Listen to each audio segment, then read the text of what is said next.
자, 일주일이 또 지났는데 책을 좀 읽어보셨나요? 좀 읽어보신 분들은 아마 조금 그림을 보는 느낌이, 왜냐면 그 메이저 카드는 그림에 대한 설명을 앞에다가 이제 이 저자의 그 시선대로 이제 카드를 읽는 부분들이 있는데, 다른 책에도 굉장히 공통적으로 그렇게 읽어요. 그래서 여러분들도 이 카드를 보면 그러한 느낌이 어느 정도는 들어가면 좋다라는 거죠. 그래서 그런 시선을 봤을 때 조금은 느낌이 되게 다양하게 보일 수 있다는 거고요. 자, 그리고 일주일 동안 그 제가 저번 시간에도 말씀드렸지만 카드를 몇 번 뽑으셨어요? 혹시 타로 일기 쓰셨나요? 안 하셨죠? 네 번? 그러니까 뽑는 것도 중요하지만 노팅을 하는 게 굉장히 중요해요. 근데 리딩을 할 수가 없어요. 그러니까 리딩은 그냥 아무거나 상관이 없어요. 그냥 보이는 대로. 예, 일단 그게 연습이에요. 그래서 처음에 이제 뭐 제가 다양한 거랑 다 얘기를 하지만 석고상을 하나 놓고 그려라 그래요. 아무리 그려도 전혀 닮지가 않아. 이렇게 조각조각 내면 여기는 닮았고 했는데 조합을 해놓으면 정말 이상한 사람이 되거든요. 그래서 나는 그림을 못해 라고 하면 영원히 못하는 거고요. 일단 그렇게 그리다 보면 어디가 잘못됐네 이렇게 하나하나 집어가는 게 이제 연습이고요. 예습 복습이 되는 거예요. 그래서 그렇게 하나하나, 근데 그걸 안 하면 내가 어디서 이 카드를 어떻게 읽어야 되는지를 항상 새롭게 나오잖아요. 그럼 내가 아무리 공부를 많이 했어도 질문자가 다르고 상황이 다르고 내 심정이 달라요. 그날 내가 되게 우울해. 그럼 카드가 다 우울하게 보이고요. 내가 오늘 너무 행복해. 그러면 카드가 되게 좋게 보여요. 그렇기 때문에 일단 기본적으로는 자꾸 그렇게 연습을 하다 보면 같은 카드인데 저번에는 그렇게 보이던 것이 오늘은 이렇게 보여야 하는 날들이 와요. 그러면서 자꾸 연습을 통해서, 그리고 이 책뿐만 아니라 여러분들이 이제 타로에 좀 더 관심이 있으면 타로 관련 인터넷도 상관없고요. 타로 관련 서적이 꽤 많아요. 한국 사람이 쓴 것도 있고 외국 저자가 쓴 것도 있고, 한국 사람이 쓴 것도 한두 권 더 보는 것도 좋지만 외국 사람이 쓴 것도 굉장히 좋아요. 왜냐면 시선 자체가 굉장히 다른 부분들이 존재하거든요. 그래서 어쨌든 수업은 1시간 반을 배우지만 여러분들한테는 6일이라는 시간이 남잖아요. 그 6일이라는 시간은 여러분들이 타로를 어떻게 접근하느냐에 따라서 이 3개월이 지나고 나서 격차는 너무 크게 나는 거죠.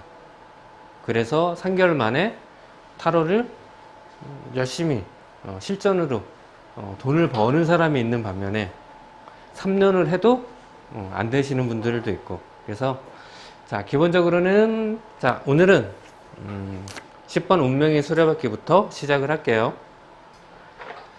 자, 숫자는 10번이에요.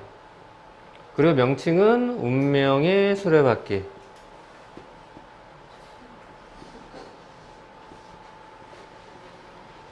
보통 우리가 숫자상으로 봤을 때 10 마지막 숫자로 생각을 해서 완성을 의미하는 숫자가 돼요. 그래서 완성. 그런데 여기서는 완성이라는 의미는, 그러니까 나중에 마이너 카드에도 10번이라는 숫자가 있는데 10에서 끝나요. 그렇기 때문에 완성이라는 의미가 녹아져 있어요. 그런데 메이저 카드는 이 다음에 11번, 12번 계속 나오잖아요. 그래서 완성이라는 숫자로 잘 안 쓰이고요. 숫자적으로 봤을 때 10은 2라고 0을 더하면 다시 1이 돼서 기본적으로는 다시 시작의 의미가 있어요. 오히려. 자, 그래서 보통 이 운명의 카드를 인생의 전환점 또는 반환점, 이런 의미로 생각을 해요. 왜냐하면 0번부터 계산을 하면 여기 11번째고요. 뒤에 11개가 남아 있어요. 그래서 딱 절반이 왔다 그래서 인생의 어떤 터닝 포인트, 또는 인생의 반환점 이런 표현들을 많이 해요. 자, 그 다음에 명칭으로 보면 운명이라는 말과 수레바퀴라는 말 두 가지로 나뉠 수가 있는데, 자, 운명을 믿으세요? 믿으시나요? 안 믿으시는 분? 자, 운명은 좋은 건가요? 나쁜 건가요? 좋은 거예요? 당신은 거지가 될 운명이야. 그럼 좋은 건가요? 당신은 왕이 될 운명이야. 그럼 되게 좋겠지만, 당신은 거지가 될 운명이야. 그러면 별로 안 좋죠. 제가 사주를 보면 별로 안 좋아요. 사주를 보면 여자도 없고 돈도 없고 자, 그래서 그걸 믿어버리면 내 인생이 그렇구나. 포기하니까 인생을 망치는 거고, 당신은 돈이 많고 여자도 많을 거예요 라고 얘기를 했어요. 근데 현재 보니까 없네? 근데 원래는 있어야 되잖아요. 가만히 있으면 어디 있어? 길 가다가 금덩이 하나 줍고, 길 가다가 여성이 저한테 반해서 그럴 리는 없죠. 내가 노력하지 않으면. 그래서 부정적으로 운명을 생각하시는 분은 운명을 믿으면 인생을 망친다. 왜? 좋은 방향을 얘기해주면 노력을 안 할 거고, 나쁜 방향을 얘기하면 노력해도 안 되는데 굳이 할 필요가 있어? 이런 표현을 해서 운명을 믿으면 인생을 망친다. 그래서 종교를 많이 갖고 계시는 분들은 절대로 점이나 이런 걸 보지 말아라. 왜? 인생을 망치는 길이다. 이런 얘기를 해요. 그래서 타로는 점이 아니에요. 상담이지. 자, 그래서 근데 이제 운명이라는 말보다는 이제 숙명이라는 표현을 더 많이 써요, 요즘에는. 그러니까 운명이라는 건 그냥 가만히 있으면 거기까지 가는 거지만, 숙명은 거기까지 가야 될 어떠한 걸어가야만 하는 길이에요. 그러니까 만약 그 길을 걸어가지 않으면 더 많은 난관들, 더 어려움을 처할 수 있으니까 어떻게든 그 길이 되게 힘든 길이라도, 누구는 되게 비단길에 깔렸을 수도 있고 누구는 자갈밭일지는 모르지만 그 길을 딛고 가야지만 어느 정도, 또는 정말로 거지가 될 운명이야 라고 한다면, 그게 숙명이라고 한다면 벗어나야죠.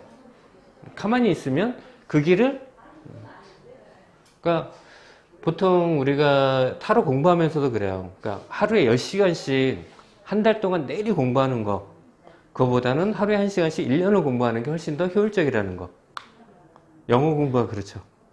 한 달 내내 공부해봤자 매일 1시간씩 공부하는 게 훨씬 더 영어를 잘하잖아요. 그러니까 규칙적으로, 그러니까 습관화 시키는 게 되게 중요해요. 즉, 그런데 왜 습관화가 안 되냐면, 습관화는 불편하거든요. 제가 종교를 안 가는 이유 중에 일요일마다 교회를 가야 돼. 왜 가야지? 매주 일요일마다. 너무나 그게 싫어. 매주 가야 되는 게. 물론 학교도 가기 싫은데 어쩔 수가 없잖아요. 학교를 안 가면 맞으니까. 그런 것처럼 계속, 그러니까 운명이라는 거는, 거지가 된 운명이라는 것 자체는 뭐냐면 되게 그 길이 편한 거야. 사람은 그 길로 가는 게 되게 편해. 그러니까 글로 갈 수밖에 없게끔 가는 거고, 자, 왕이 될 운명이야. 가만히 있으면 왕이 될까? 그 길은 되게 힘든 길이잖아요. 그렇지만 그 길을 그 길을 안 갈래 그러면 또 다른 길은 더 어려운 길이 될 수도 있다라는 의미예요. 그래서 운명이라는 말 자체는 좋은 의미도 나쁜 의미도 아닌, 좀 더 가속화 시켜준다는 의미가 있어요. 자, 이건 당신의 운명이야 그러면 당신이 하기 싫어도 자꾸 그쪽으로 끌려가고 있어. 그러니까 이 운명 카드 뒤에 되게 좋은 카드가 나와요. 우리 앞에서 배웠던 마법사는 되게 좋은 카드잖아요. 마법사. 그러니까 무언가 시작하는데 운명처럼 시작이 돼. 운명처럼 능력이 많아져, 좋아져, 등등등등. 굉장히 좋은 의미가 가속화된다는 의미고요. 그런데 만약에 앞에서 배웠던 힘 카드야. 되게 힘들죠. 인내해야 돼. 운명처럼 인내해야 돼. 이제 뒤에 배울 카드 중에 보면 죽은 카드 같은 게 있어요. 운명처럼 죽을 거야. 악마 카드. 그러면 운명처럼 악마의 유혹에 빠져. 그러니까 무언가가 굉장히 더 안 좋게 가속화를 시킨다는 의미가 있어요. 그래서 운명이라고 한다면 보통 이 자체로 해석하기보다는 플러스 뒤에 카드의 느낌을 더 강조를 시킨다 라고 보시면 되고요. 자, 수레바퀴는 빙글빙글 돌잖아요. 그러니까 빙글빙글 돌고 있는 것 자체는 어떤 순환의 의미, 즉 변하지 않아. 계속 쳇바퀴, 다람쥐 쳇바퀴 돌듯이 그냥 똑같아. 보통 그런 거를 우리가 이제 일상이라고 하죠. 자, 일상의 반대말은 뭘까요? 네? 변화? 변화보다는 보통 이런 말을 하죠. 일탈. 그러니까 일상에서 벗어나는 거를 일탈이라고 해요. 그래서 일탈. 우리 이제 어떤 신문에 보면 어떤 조직적인 범죄가 아닌 개인의 일탈이었어 라고 표현을 하죠. 그래서 일탈이라는 말을 들으면 되게 안 좋은 느낌을 해요. 근데 학생은 공부를 해야 되는데 그게 일상이잖아요. 그러면 공부를 안 하는 게 일탈이 되는 거고, 그쵸? 가정에 있어야 되는데 가정에 충실하지 않고 다른 데를 가면 일탈이 되는 거고, 그래서 일탈을 되게 안 좋게 생각을 하는데, 일탈이라는 거는 이렇게 뱅글뱅글 도는 쳇바퀴에서 벗어난다는 의미예요. 그래서 일탈을, 여러분들 여행 좋아하시죠? 여행도 일탈이잖아요. 일상에서 벗어나는 거를 일탈이라고 보시면 돼요. 그게 보통은 어떤 유혹이나 안 좋은 거에 빠져서 문제가 있는 거지, 새로운 거를 경험하는 것 자체가 일탈이 될 수 있다라는 거죠. 그래서 일탈이라는 말 자체가 나쁜 의미는 아니고요. 자, 어쨌든 그림에서 보면 이렇게 수레바퀴가 돌아가고 위에는 스핑크스가 있어요. 즉 이게 수레바퀴라고 생각을 하면 이 위에 있는 게 좀 좋은 상황이고 요 밑으로 떨어지는 거는 어때요? 조금 안 좋은 상황. 그러니까 어떻게 보면은 이제 인생은 세옹지마라고, 좋았다가 안 좋았다가, 이게 여러분들도 일생이 그렇잖아요. 인생이라는 게. 자, 근데 이 그림에서 보면 여기에 보면 이렇게 빨간색 이상한 동물 같은 게 하나 있어요. 이거 야누비스라고 해서 재생의 신이라고 해요. 그러니까 생명을 불어넣는 신, 부활의 신이라는 표현도 써요. 그렇게 밑으로 추락하면 재생의 신이 살려주죠. 그래서 옆에 뱀이 있는데 이건 지혜잖아요. 지혜롭게 다시 정상으로 올라갈 수 있다. 그러니까 나락으로 떨어지지 않고 항상 사람은 좋을 때와 나쁠 때가 계속 쳇바퀴처럼 도는 거다. 그러니까 지금 너무 힘들어, 이번 생은 망했어가 아니라 더 이상 내려가지 않고 다시 올라갈 일만 남았구나 라고 생각을 한다면 어떤 극단적인 선택이나 이런 것들을 하지 않겠죠. 자, 그래서 이 수레바퀴가 어떻게 도냐 하면 이 스핑크스가 보면 검을 들고 있어요. 보통 검이라는 거는 무언가를 결단을 내리거나 잘라야 되는 거죠. 그러니까 내가 어떠한 선택에 의해서 돌아가는 거예요. 그러니까 하나하나의 선택이 당신의 운명을 결정을 해. 제가 재밌는 말로 이런 얘기를 해요. 점심 다 드셨죠? 짜장면을 먹을까 짬뽕을 먹을까 고민을 해요. 항상. 그래서 짬짜면이 나왔는데 그럴 때 누가 볶음밥 먹으면 밥 먹을걸. 항상 어떤 선택의 기로에 서요.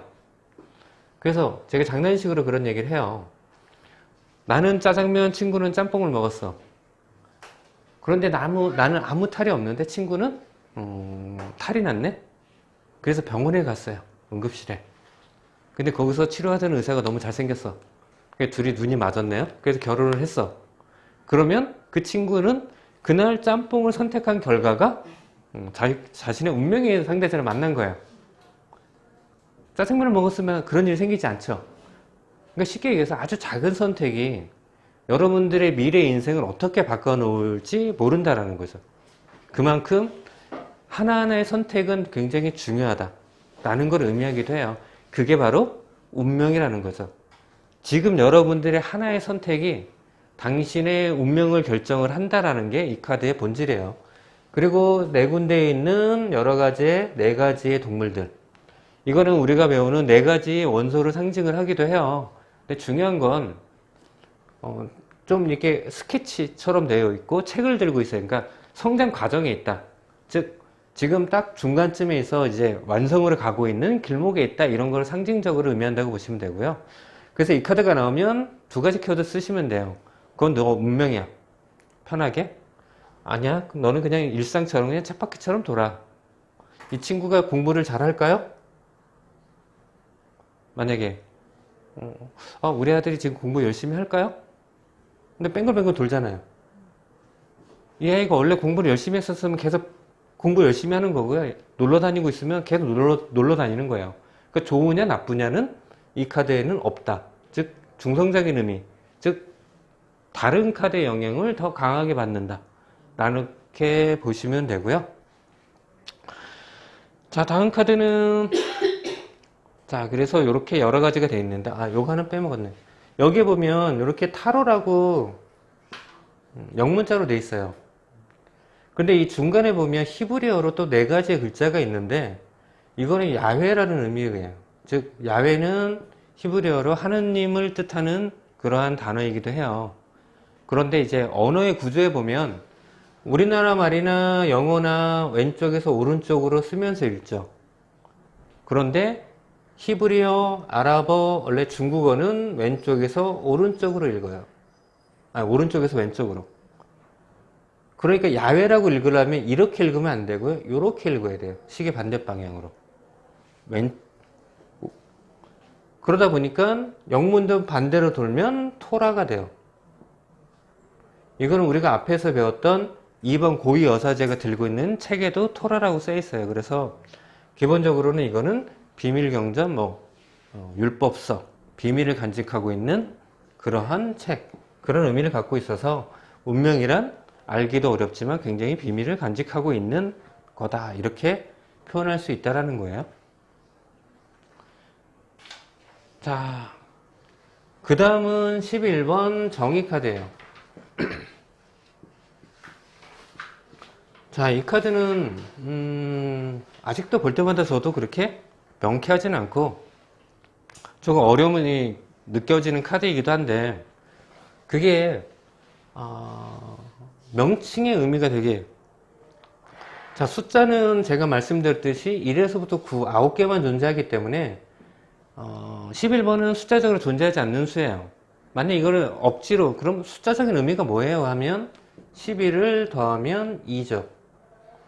2의 속성을 가지고 있다고 보시면 돼요. 2번 고위어사제 카드에 있는 숫자적인 의미와 이 정의 카드의 11번의 숫자적인 의미는 굉장히 유사하다, 이렇게 보시면 되고요. 자, 그래서 11번부터는 숫자적인 의미를 강조를 하지는 않을 거예요. 자, 그 다음에 명칭은 정의예요. 정의. 되게 좋은 말이죠. 자, 나는 정말 정의로운 사람이다. 손 들어보세요. 나는 정말 정의로운 사람이야. 그러면 내 배우자는 정말 정의로운 사람이야. 내 아이들은 정말 정의로운 친구들이야. 아무도 없어요? 내 주위 친구 중에 이 친구만은 정말 정의로운 친구야. 손 들어보세요. 그런 친구를 갖고 있으신 분. 다들 정의로운 사회, 정의로움을 꿈꾸면서 왜 내 주위나 나는 정의롭다고 생각을 하지 않을까? 되게 의아하지 않아요? 정의사회 구현. 그 정의사회 구현을 외쳤던 분들이 그렇게 정의롭지 않은 분들이 되게 많죠. 근데 어떻게 보면 정의라는 것 자체는 여러 가지 의미를 담아져요. 뭐냐면 정의를 객관화시키려니까 어려운 거예요. 정의라는 건 되게 주관적이에요. 뭐냐면 어떠한 사회 현상에서 이게 공리주의다 무슨 여러 가지 사상으로 넘어가는데 대부분 그런 거예요. 뭐냐면 그 마이클 샌더 교수의 정의란 무엇인가를 책을 보면 이렇게 갈림길이 되어 있는 기차에서 브레이크가 고장난 기차가 앞에 기차와 부딪힐 위험이 있을 때 과연 이 선한 변로 장치를 움직일 수 있는 사람이라면 이거를 옮기는 게 정의냐 그대로 가게 하는 게 정의냐. 왜 보통 그냥 옮겨야죠. 사고 나 있겠죠. 근데 여기에는 옮김으로 해서 여기는 이 선로를 고치고 있는 사람들이 있어. 그대로 가면 수백 명이 죽고 바꾸면 4명이 죽어. 당신은 뭐를 선택하겠습니까? 예요. 많은 사람들이 수백 명을 살리는 이거를 선택을 해서 선로를 변화시켜요. 그랬을 때 죄 없는 사람을 죽이는 거. 이 사람 입장에서는 여기 있는 사람들은 앞에 배운 것처럼 운명이야. 당신은 이 기차를 탔으니까 죽을 운명이었어. 그렇잖아요. 우리는 죄 없는 우리를 왜 죽이는 거지? 이게 정의인가요? 여러분들이 어떤 위험에 처했을 때 여기에 속해 있으면 이게 정인 거고요. 여기에 속해 있으면 이건 불이죠. 그러니까 되게 주관적인 거예요, 정의는. 여러분이 정말 옳다고 믿어요. 정말로 옳은 게 정말 옳은 건가? 지금 이게 하얀색이잖아요. 이거 하얀색 맞아요? 내 눈이 획가닥해서, 아니면 내가 어떤 정신병에 의해서 이거 검은색인데 내 눈에만 흰색으로 보이는 거 아니야? 그런 생각 한 번도 안 해보셨어요? 보이는 걸 믿는다. 보이지 않는 건 믿지 않아. 라고 대부분 얘기를 하죠. 누가 무슨 말, 야, 그거 사실이야. 증거를 대. 그래서 사진을, 야, 이거 조작된 거 아니야? 눈에 보이는 것도 잘 안 믿잖아요. 그런데 많은 사람들이 예수님을 믿어요. 신의 존재를 믿고 하느님을 믿어요. 보셨어요? 안 보셨잖아요. 그래도 믿죠. 그러니까 그거는 개개인의 어떠한 주관적인 거예요. 믿는 사람한테는 보이는 거고요. 안 믿는 사람한테는 안 보여요. 그래서 사람은 보고 싶은 것만 본다고 하죠. 보통 이렇게 법정에서 분쟁을 해요. 그 대질 신문을 해. 그런데 둘이 말이 분명히 한 자리에 있었는데 말이 달라. 그리고 또 한 명을 데리고 와. 얘도 말이 다르네? 셋이 말이 달라. 이상하잖아요. 그건 왜 그러냐면 내가 기억하고 싶은 것만 기억을 해요. 그러니까 상대방이 아라고 했는데 나는 어라고 들었어. 왜? 자기가 믿고 싶은데 듣고 싶은 것만 들으면 아니라고 했는데 그 얘기는 안 들린 거고요. 된다는 것만 들은 거야. 그러니까 너 된다고 했잖아. 근데 상대방에서 될 수도 있지만 나는 안 된다는 얘기를 더 강하게 했는데 상대방은 된다는 쪽만 믿고 있으니까 그거밖에 안 들린 거예요.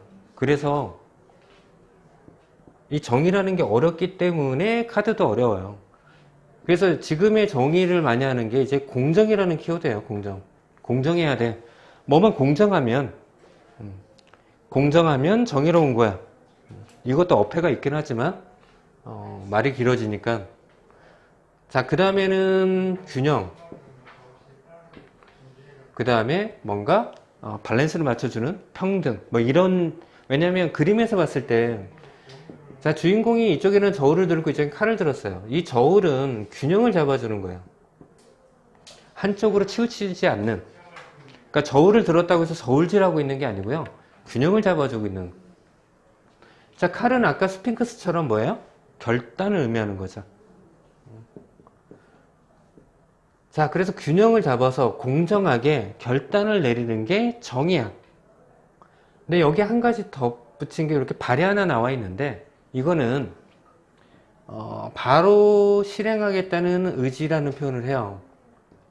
결정만 내리면 바로 실행을 할 거야. 저는 자기 전에 항상 결단을 내려요. 내일 아침 일찍 일어나서 동네 한 바퀴 뛰어야지. 요즘 배도 나오는데. 근데 눈 뜨면 항상 9시야. 공정하게 균형 잡히게 결단을 내렸어. 근데 실행하지 않으면 뭐예요? 정의하고는 거리가 먼 거죠. 실행이 동반돼야 돼요. 정의라는 거는 아무리 생각이 많아도, 그러니까 여러분들이 불만이 많아. 근데 그거를 실행하지 않으면 속으로만 불만을 그리고 말로만 하게 되면 정의로 가지 않죠. 실행이 동반이 돼야 돼요. 그래서 보통 이게 사회 이렇게 단체들이 NGO들이 실행을 하잖아요. 되게 저거 바위로 계란으로 바위치기인데 저 짓을 왜 하지? 실행이 동반되면 나중에 그게 서서히 바뀌는 것들이 나타날 수도 있고요. 또 하나는 절대로 바뀌지 않아라고 하지만 그런 게 있어요. 내 양심에 걸려서 하지 않고는 못 베길 것 같아. 나한테 부끄러워서. 내 자신한테. 남한테 보여주는 거나 정말로 바뀔 거라고 생각하지 않지만 정말로 내 양심이 이걸 하지 않으면 내가 부끄러워서. 즉 정의는 아까도 말한 주관적이지만 양심이거든요. 요즘에 양심에 털난 사람이 되게 많긴 하지만 어쨌든 도덕적으로 본인의 양심에 꺼리낌이 없으면 정의에 가까워요. 그래서 무서운 게 어떤 정치, 종교 이런 게 무섭다라는 거죠. 신의 이름으로. 그렇잖아요. IS 애들이 왜 자살폭탄 테러를 해요? 신의 이름으로. 그 사람들은 정의가 아니고 우리는 불의를 한다라고 생각하지 않아요. 정의를 구현하기 위해서 자기 몸을 희생한다. 그러니까 그거를 볼 때 어때요? 그 문화를 이해를 해야 되는 거예요. 무조건 나쁘다고 아무리 얘기해봤자 바뀌지 않고요. 그래서 이 정의는 여러분들이 생각할 때 공정하게 균형이 잡히게, 그러니까 좌우 밸런스도 맞춰야 되고요. 어떤 종교적인 색깔도 맞춰야 되는 거고요. 균형이 잡고 결단을 내리고 실행까지 옮겨졌을 때 정의다. 자, 그 다음에 법관의 모습을 해요. 그리고 이 인물이 여성이에요. 남성이 아니고. 그래서 정의의 여신 디케를 상징하기도 해요. 그러니까 법원 앞에 가면 다 이거 있죠. 눈 가리고 이렇게 저울 들고 칼 들고 있는. 즉, 왜 눈을 가렸냐? 여기는 눈을 부릅뜨고 있는데, 눈을 가리는 거는 선입견을 없애기 위해서, 고정관념을 없애기 위해서 눈을 가린 거거든요. 그렇기 때문에 여러분들도 내가 정말 이게 옳아, 정말일까?를 한 번쯤은 생각을 해보세요. 누구는 촛불 집회를 응원하는 사람이 있는 반면에 누구는 태극기를 흔드는 집회를 응원하는 사람들이 있어요. 저 사람들은 반대쪽에서는 촛불에서는 태극기를 저거 돈 받고 움직이는 사람들이야. 나이 든 사람들이. 태극기에서는 촛불은 저건 뒤에서 누가 조정해서 저러고 있는 거야. 서로 간에 욕을 해요. 그래서 너는 잘못됐어 라고 표현을 하지만 그 안에서 그 사람들은 왜 저런 거를 하고 있을까를 생각을 해봐야 되는 거죠. 내가 주장하는 게 정말 옳은 건가? 그래서 정의 카드가 어려워요. 그래서 여러분들도 이 정의를 봤었을 때는 무언가 옳고 그름. 그래서 법관은 공정해야 되고 균형을 잡아야 되고 정의로워야 돼요.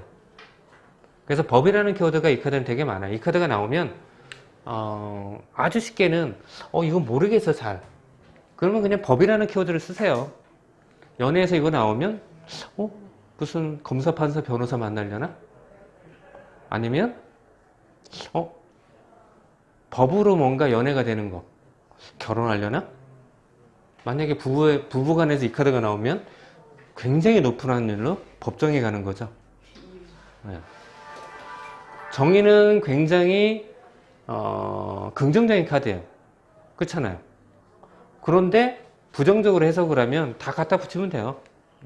균형 잡히지 못해서, 공정하지 못해서. 그러면 부정적인 의미로 확 해석이 되는 거니까 그렇게 해주시면 되고요. 자, 그 다음에 12번. 자, 매달린 사람이에요. 근데 여기서도 봤듯이 제가 여기다가는 꼭 거꾸로 매달린 사람이라는 표현을 써요. 왜냐면 매달린 사람 그러면 이미지가 머리에 안 들어와요. 근데 거꾸로 매달렸어 라고 한다면 어때요? 이미지가 탁 오잖아요. 그래서 이렇게 사람이 거꾸로 매달려 있는 모습. 자, 여러분들도 이렇게 거꾸로 매달려 본 적 있으신가요? 그 운동기구 있잖아요. 딱 해서 딱 뒤집으면 거꾸로 되는 거. 안 해보셨어요? 네. 시원하죠? 한 몇 분이나 할 수 있을까요? 한 12시간 하면 어떨까요? 피 쏠려서 죽을지도 몰라요. 근데 김병만은 이 상태에서 막 음료수도 먹고, 다리는 다리. 자, 처음에는 되게 시원해요. 왜냐면 뭔가를 반대로 했었을 때, 그래서 여러분들도 항상 가는 방향, 그러니까 근육들도 내가 움직이는 방향의 발달을 하고 움직이지 않는 방향은 발달하지 않아요. 그래서 운동을 할 때 좀 더 균형 잡아줄 때 보면은 막 거꾸로 걷는 분들도 많이 계시고 옆으로 가는 사람도 있고, 그러니까 뭔가 내가 쓰지 않는 그러는 근육을, 그래서 여러분들이 뭐 자전거를 타든 테니스를 하든 축구를 하든 뭔가 몸을 쓰는 운동을 하잖아요. 그럼 아침에 일어나면 어떻게 돼요? 알배기죠. 그 알배기는 이유가 안 쓰는 근육을 쓰기 때문에. 그래서 몇 번 익숙해지면 그 젖산을 분해하는 효소도 많이 나오긴 하지만 이 근육이 익숙해지면 그만큼 효용이 뭔가 힘듦이 없어지기 때문에 그래요. 그래서 자, 거꾸로 매달릴 때는 처음에는 되게 좋아 보일 수도 있어요. 그래서 주인공 얼굴이 되게 평온해요. 그런데 시간이 가면 갈수록 어떻게 될까요? 가면 갈수록 죽을 맛이겠죠. 여기는 얼굴 색깔이 너무 좋은데 한 12시간 지나면 얼굴 씨빨개지겠죠. 그러니까 기본적으로 이 상황은 지금 거꾸로 매달려 있어. 너는 지금 거꾸로 매달려 있어. 거기다가 발도 묶여 있고 손도 묶여 있을 거라고 보여요. 보이진 않죠. 뒷짐을 진 건지 손이 묶여 있는 건지는 보이진 않지만 묶여 있을 것 같죠. 그러니까 여기서 벗어날 방법이 없는 거야. 그러면 시간이 지나가면 지나갈수록 고통이 가중되겠죠. 그래서 이 카드가 나오면 시간이 가면 갈수록 상황이 안 좋아지고 있는 것 같아. 또 전혀 움직일 수가 없는데 이런 의미가 되게 강한 거죠. 그러니까 되게 부정적인 거예요. 다만 그래도 머리에 이렇게 반짝반짝 빛이 나는 것 자체는 자, 거꾸로 매달려 있다는 건 지금 눈에 보이는 현상이야. 지금 상황이 안 좋아지고 있는 건 알겠어. 원인이 뭐야? 왜 안 좋아지고 있을까? 그러니까 보통은 어떤 사고가 터졌을 때 원인을 알죠. 그 전에 그 사고가 내재되어 있는 걸 잘 안 보여요. 근데 그걸 알기 위해서는 뭐예요? 그냥 겉에서 봤을 때는 안 보여. 뒤집어 봤더니 보이기 시작하더라. 즉, 그 이면, 내면에 숨어져 있는 그렇게 되면 그 진실을 알게 될 거야. 즉, 그 원인을 찾아라. 그 진실을 찾아. 겉에 보여지는 거는 진짜가 아니야. 그 안에 숨어져 있는 것들. 왜 상황이 이렇게 안 좋아지고 있지? 남편이 나를 갈고. 왜 갈굴까? 내가 돈을 많이 써서? 밥을 안 차려줘서? 원인은 그게 아닐 수 있다는 거죠. 다른 쪽에 원인이 있을 수 있으니 그거를 찾아봐. 그거를 해결해야지만 근본적으로 풀릴 수 있어. 움직이지 못하니까. 전체적으로는 부정적이면서도 아주 순간적으로는 좋아 보일 수도 있어요. 아까 말한 것처럼 딱 뒤집어졌는데 시원하잖아요. 뭔가 개운해. 그럴 수도 있지만 그 상태가 계속 지속되는 거는 바람직하지 않아. 그런 느낌으로 이 카드는 어떻게 보면 되게 단순해요. 그리고 숫자 12, 이 10이라는 숫자는 제가 이제 뒤에 13 죽은 카드를 설명하면서 같이 설명을 드릴게요. 자, 그 다음에 13번은 죽음이에요. 자, 13. 13일의 금요일. 서양에서는 13이라는 숫자를 별로 안 좋아하죠. 왜 안 좋아할까요? 13일의 금요일은 영화도 나오고, 그래서 13이라는 숫자를 서양에서는 굉장히 안 좋아해요. 왜 안 좋아할까요? 이유가 있을 거 아니에요.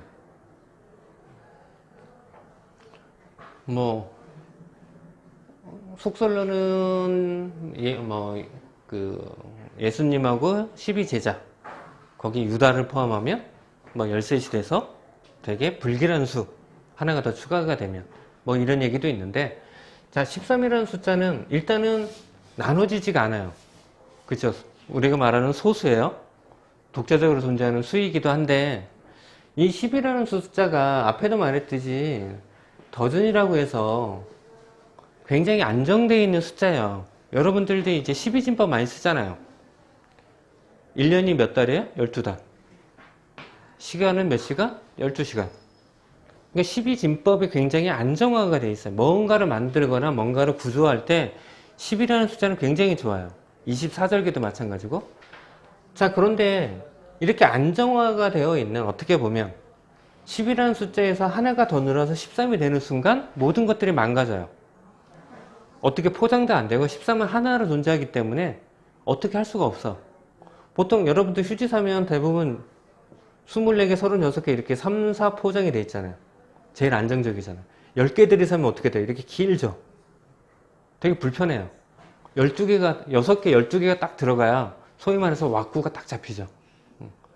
근데 우리는 10진법을 써서 옛날에는 12개 앱이 되게 많았어요. 그런데 어느 순간부터 다 10진법으로 10개, 20개로 바뀌었어요. 그렇지만 아직까지도 12개 단위로 고집하는 것들 있잖아요. 휴지, 키친타월 이런 것들은 대부분 다 그래서 하나가 늘어나면 기존에 있는 것들을 여기다가 하나를